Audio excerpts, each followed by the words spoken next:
পঞ্চদশ পরিচ্ছেদ। কুলের বাহির। তখন সে চিন্তিত ভাব আমার দূর হইল।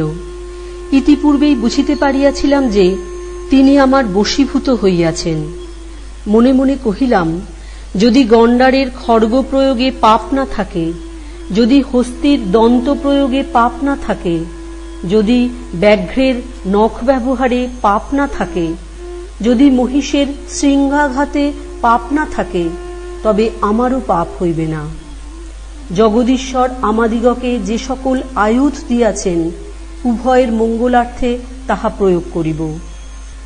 যদি কখনো মল বাজিয়ে যেতে হয়, তবে সে এখন। আমি তাহার নিকট হইতে দূরে আসিয়া বসিলাম। তাঁর সঙ্গে প্রফুল্ল হইয়া কথা কহিতে লাগিলাম। তিনি নিকটে আসিলেন। আমি তাহাকে কহিলাম, আমার নিকটে আসিবেন না, আপনার একটি ভ্রম জন্মিয়াছে দেখিতেছি।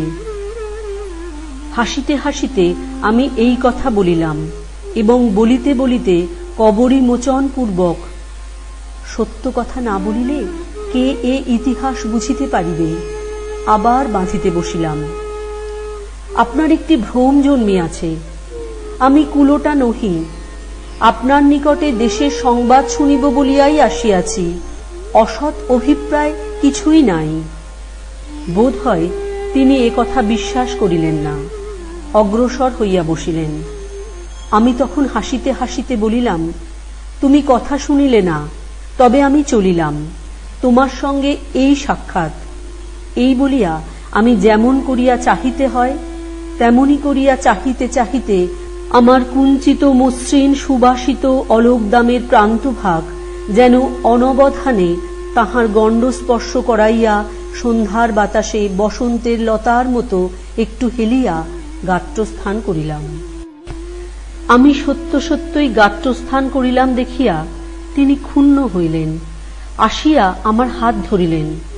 মল্লিকা কোরকের বালার উপর তাঁর হাত পড়িল। তিনি হাতখানা ধরিয়া রাখিয়া যেন বিস্মিতের মতো হাতের পানে চাহিয়া রহিলেন। আমি বলিলাম, দেখিতেছ কি? তিনি উত্তর করিলেন, এ কি ফুল? এ ফুল তো মানায় নাই।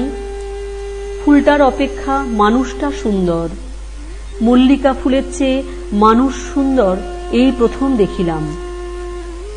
আমি রাগ করিয়া হাত ছুঁড়িয়া ফেলিয়া দিলাম, কিন্তু হাসিলাম, বলিলাম, তুমি ভালো মানুষ নও, আমাকে ছুঁইও না, আমাকে দুশ্চরিত্রা মনে করিও না।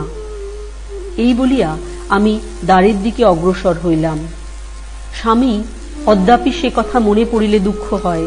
তিনি হাত জোর করিয়া ডাকিলেন, আমার কথা রাখো, যাইও না। আমি তোমার রূপ দেখিয়া পাগল হইয়াছি, এমন রূপ আমি কখনো দেখি নাই। আর একটু দেখি, এমন আর কখনো দেখিব না। আমি আবার ফিরিলাম, কিন্তু বসিলাম না। বলিলাম, প্রাণাধিক, আমি কোন ছাড়, আমি যে তোমা হেন রত্ন ত্যাগ করিয়া যাইতেছি, ইহাতেই আমার মনের দুঃখ বুঝিও। কিন্তু কি করিব, ধর্মই আমাদিগের একমাত্র প্রধান ধন। একদিনের সুখের জন্য আমি ধর্ম ত্যাগ করিব না।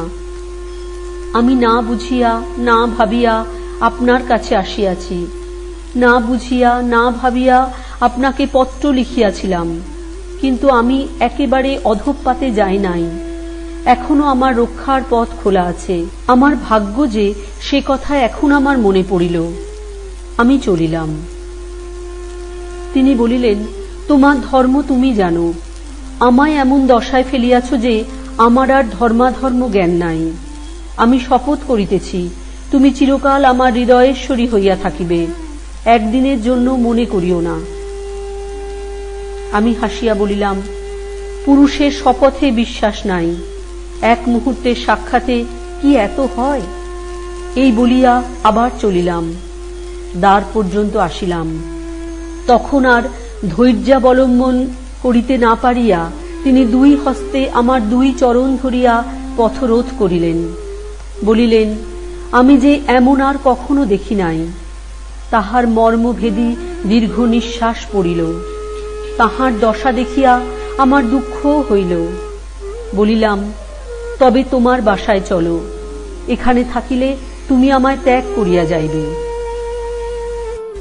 তিনি তৎক্ষণাৎ সম্মত হইলেন। তাহার বাসা সিমলায়, অল্প দূর। তাঁর গাড়িও হাজির ছিল এবং দ্বারবানেরা নিদ্রিত।